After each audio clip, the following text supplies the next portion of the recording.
हर साल आषाढ़ महीने के शुक्ल पक्ष की एकादशी तिथि को देवशयनी एकादशी का व्रत रखा जाता है। ये हिंदू धर्म में बहुत महत्वपूर्ण माना जाता है, क्योंकि इस दिन से भगवान विष्णु 4 महीने के लिए क्षीर सागर में योग निद्रा में चले जाते हैं। इस अवधि को चातुर्मास कहा जाता है, जिसमें विवाह समेत सभी मांगलिक कार्य बंद हो जाते हैं। आज के इस वीडियो में हम आपको इसी के बारे में बताने जा रहे हैं।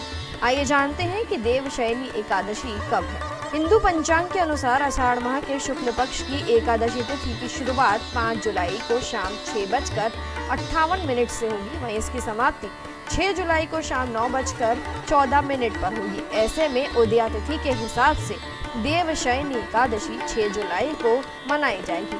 कई लोग इस दिन व्रत भी रखते हैं। जानते हैं कि क्यों महत्वपूर्ण है ये एकादशी। देवशयनी एकादशी को महत्व पुराणों में दिया गया है।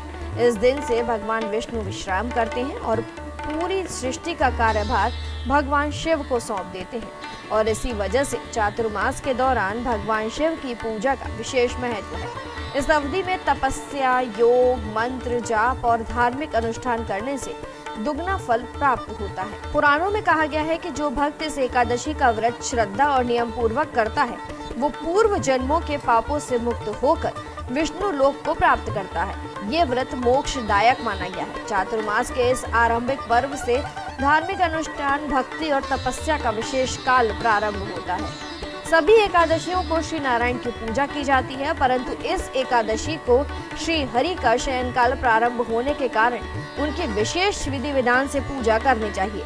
पद्म पुराण के अनुसार देवशयनी एकादशी के दिन कमल लोचन भगवान विष्णु का कमल के फूलों से पूजन करने से तीनों लोकों के देवताओं का पूजन करने का फल प्राप्त होता है। इस दिन उपवास करके भगवान विष्णु की प्रतिमा को पंचामृत से स्नान कराकर, पीत वस्त्रों, पीले दुपट्टे, पीले पुष्पों से सजाकर श्री हरि की आरती उतारनी चाहिए।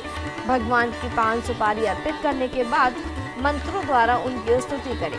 चौमासे में भगवान विष्णु सोए रहते हैं, इसलिए शास्त्र अनुसार मनुष्य को भूमि पर शयन करना चाहिए। सावन में साग, भादों में दही, क्वार में दूध और कार्तिक में दाल का त्याग कर देना चाहिए। देवशयनी एकादशी केवल उपवास और पूजन का पर्व नहीं, बल्कि ये आत्मशुद्धि, संयम और आध्यात्मिक साधना का आरंभिक अवसर है। चातुर्मास में भगवान विष्णु के नाम का स्मरण, तुलसी पूजन, साधु संतों की सेवा और वाणी, आहार और आचरण में पवित्रता लाना अत्यंत पुण्यदायक है। इस दौरान किए गए पुण्य कर्म और व्रत 10 गुना फल प्रदान करते हैं।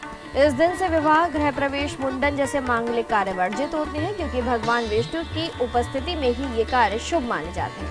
अतः ये व्रत न केवल एक धार्मिक परंपरा है, बल्कि जीवन को नियमबद्ध और सात्विक बनाने का एक साधन भी है।